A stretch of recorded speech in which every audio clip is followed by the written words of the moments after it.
Have you been doing the bare minimum at work? Doing just enough to avoid getting fired? Then you are participating in a newer trend of quiet quitting.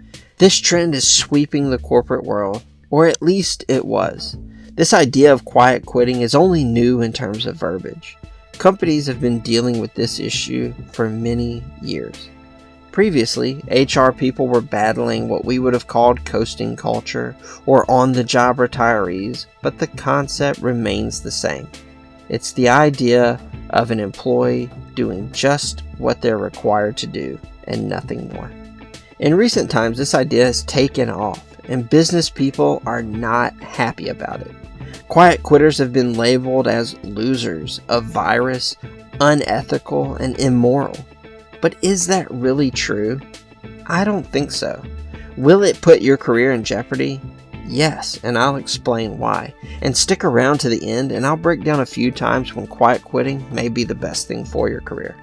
So why do people start quiet quitting in the first place? People go into their careers enthusiastic and motivated, but eventually they see a lack in reward. They lose a sense of purpose, or just become settled into their role. Unfortunately, companies don't always do a good job of rewarding employees who excel. There are only so many promotional opportunities, and the budgets are only so big, so many people end up with empty promises that see their efforts go unrewarded. Many others have a crisis in terms of their direction in life. Maybe the job isn't what you thought it was, or it isn't as fulfilling as you expected. And then lastly, people get settled into a job and just slowly become quiet quitters out of contentment. Many people participated in the Great Resignation. But these quiet quitters are often the same type of person, but just less willing to take the risk of a total loss of job. So first, let's break down the moral and ethical dilemma of quiet quitting. The idea is that you are doing the bare minimum to keep your job. So the question is, what do we get paid for in the first place? The foundation of compensation is the job itself, and jobs are designed with minimum requirements in mind.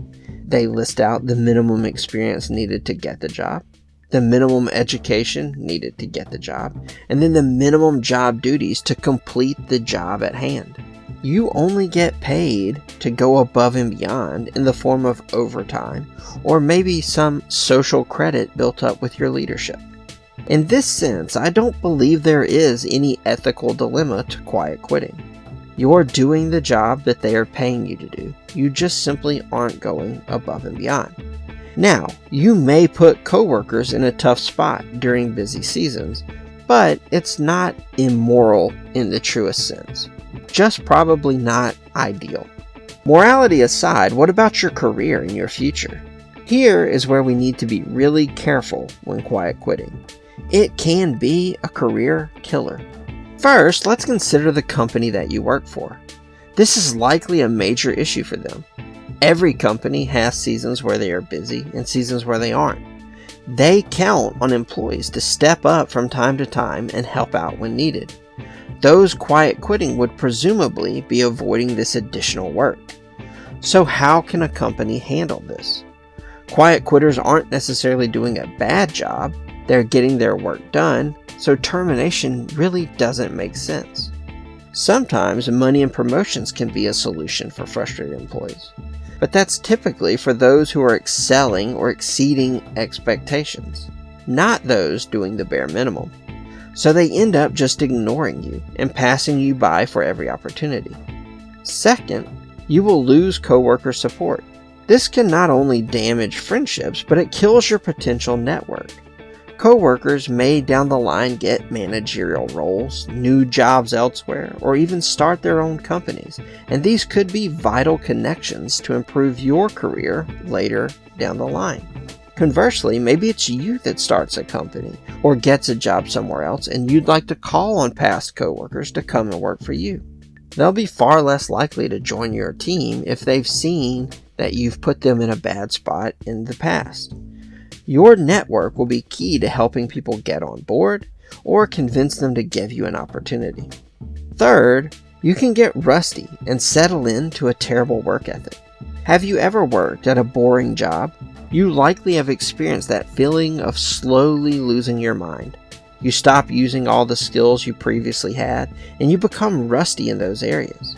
This can happen with quiet quitting. So we need to avoid getting stuck in this mindset of quiet quitting for too long, because it can have longer term effects if you're not careful. So now let's talk about when it actually makes sense to consider quiet quitting. And I think there are 3 primary times it makes sense to quiet quit, all of which should only last a brief period of time. 1 is mental and physical health. Health, your family, and relationships are important. They're an equal part of success and need to be tended to. If you have issues going on that need to be taken care of, then quiet quitting for a season makes sense. All the success in the world is not gonna compensate for having terrible relationships, poor mental health, or poor physical health. So take time and get your life in order if you need to.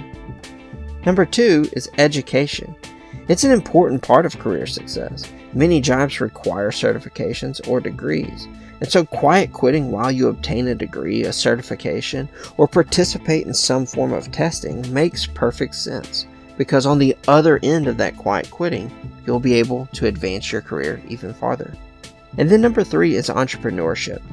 Many people nowadays are looking beyond the traditional career. But most of those successful entrepreneurs that we think of started in a corporate structure. Taking time and scaling back at work to build your dream job is certainly an option that would make sense. I wouldn't take 3 years worth of building up your own business quiet quitting, but maybe if you get to a point where you're ready to launch your business and you need to scale back at work for a season in order to do that successfully, then I think that that's perfectly acceptable. In general, I wouldn't recommend quiet quitting. However, I don't think it's immoral, and I think that there are some times for a small period of time where it makes sense to quietly quit.